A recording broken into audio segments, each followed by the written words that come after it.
Karismatik, hangat, inspiratif, dan berwibawa, siapa sangka sosok sang motivator Rio Teguh dilaporkan oleh coachnya sendiri atas dugaan kasus penggelapan sebesar 5 miliar rupiah oleh pengusaha skincare.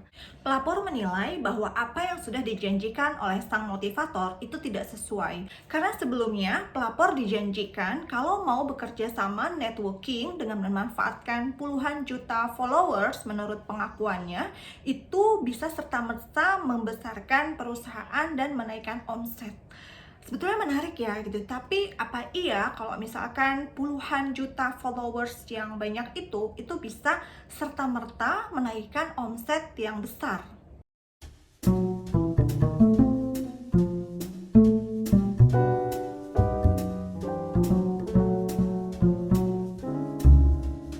Daya tarik, reputasi yang sudah dibangun bertahun-tahun itu memang agaknya menjadi senjata ampuh buat seseorang untuk bisa meyakinkan dan membujuk orang lain agar menuruti apa yang dikatakannya. Dalam hal ini, ya siapa sih yang meragukan kredibilitas seorang motivator dalam menuturkan kata-kata dengan pemilihan bahasa dan kosakata yang tepat gitu ya. Pasti pendengarnya itu akan merasa yakin dan percaya. Itu artinya bahwa persona yang kuat bisa menjadi kekuatan seseorang untuk bisa menghipnotis orang lain. So, hati-hati, jangan terjebak oleh nama besar, reputasi seseorang gitu. Balik lagi, for taking a business gitu ya, kita harus melepaskan segala atribut yang ada, kemudian ya fokus pada goals, visi misi, dan share values yang mau kita raih bersama begitu. Dan juga jika kita ada keraguan gitu ya, nggak ada salahnya juga untuk memverifikasi data, kita tuangkan di dalam kontrak gitu yang memuat hak dan kewajiban masing-masing pihak gitu. Jadi jangan sampai ada pihak yang merasa dirugikan. And then yang kedua, kita harus ingat gitu ya bahwa setiap orang tuh pasti punya yang namanya self interest atau kepentingan pribadi. Dan hal inilah yang melatar belakangi mereka untuk melakukan suatu tindakan gitu, apalagi yang mempengaruhi tingkat pendapatan maupun tingkat kesejahteraan mereka gitu.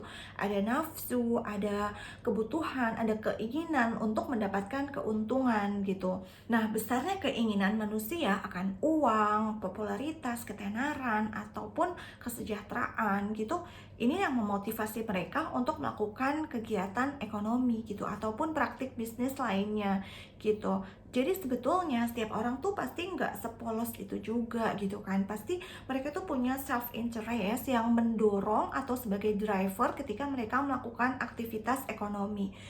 Dan self-interest inilah yang sering dimanfaatkan oleh pihak opposite atau calon partner kita dengan iming-iming apapun untuk mempengaruhi kita membuat keputusan gitu. Pihak lawan atau our opposite partner gitu itu pasti akan mencari tahu keinginan egois apa yang kita miliki agar bisa dipengaruhi gitu.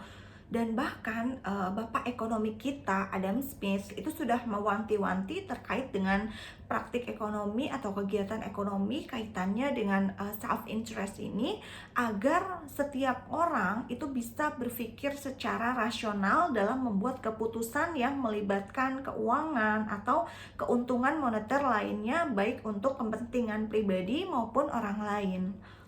Kalau dilihat dari hierarki teori kebutuhannya Maslow, banyak orang terjebak di satu level kepuasan fisiologis, yaitu kebutuhan untuk bertahan hidup, which is basic needs gitu, yang termasuk di dalamnya itu ada kebutuhan untuk keselamatan atau kelangsungan hidup.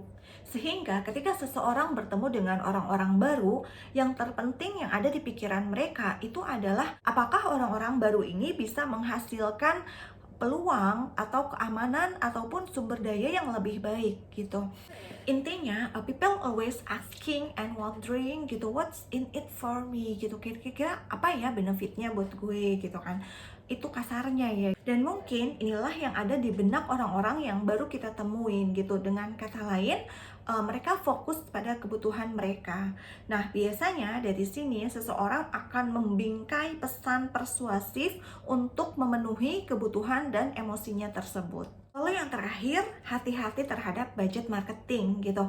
Apakah budget marketing yang besar itu bisa mempengaruhi angka penjualan kita, gitu. Ketahuilah bahwa jaminan followers yang banyak itu belum tentu bisa dijadikan acuan untuk menentukan kesuksesan program marketing. Adapun metrik pengukuran yang harus diketahui oleh seorang pengusaha ketika mereka bekerja sama dengan brand ambassador yaitu conversion rate gitu, atau nilai persentase keberhasilan brand ambassador dalam menghasilkan sebuah tindakan gitu, yaitu yang memicu followersnya untuk masuk ke dalam website, kemudian mengisi form, lalu melakukan pembelian atas produk yang sudah dipasarkan olehnya. Dan hal ini itu bisa diukur dari social media metric.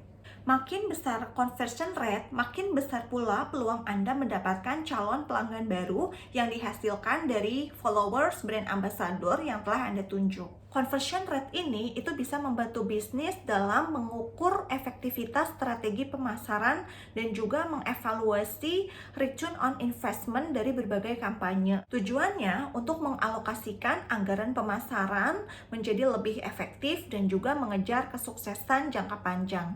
In short, sebetulnya ya maksud dan tujuan dari adanya kerja sama bisnis itu adalah pasti saling melengkapi dan saling menguntungkan gitu. Karena mustahil ya bagi seorang wirausahawan atau pengusaha itu dengan segala kelebihan dan kekurangannya mereka bisa menjalankan bisnis tanpa bekerja sama dengan orang lain. So, diharapkan masing-masing pihak itu bisa saling berkontribusi sesuai dengan porsinya masing-masing gitu. Nah, supaya bisnis yang terjalin ini bisa sustain dan bisa berjalan dengan baik gitu, itu pasti dibutuhkan adanya bisnis ethics antara kedua belah pihak gitu, yang mana salah satunya untuk mencegah terjadinya one prestasi itu kita harus mementingkan asas kepercayaan gitu. Nah, bagaimana kita bisa tahu kalau calon partner kita ini qualified dan menjadi orang yang bisa kita percaya? Ya sudah pasti dari track recordnya gitu. Nah, kita harus pastikan bahwa calon partner bisnis kita ini tidak pernah terlibat di dalam pelanggaran-pelanggaran maupun kasus-kasus penipuan dan memiliki rekam jejak yang baik. Dan kalau Anda sudah tahu rekam jejak dia yang kurang baik gitu ya, Anda jangan mau melanjutkan kerjasama bisnis dengannya gitu. Karena takutnya Anda menjadi korban berikutnya. Oke, mungkin sekian insight yang bisa aku sampaikan. Kalau kalian punya pendapat lain atau punya point of view sendiri gitu, boleh kalian komen di kolom komentar ya. Oke, sekian video yang bisa aku sampaikan. Semoga bermanfaat. Thank you.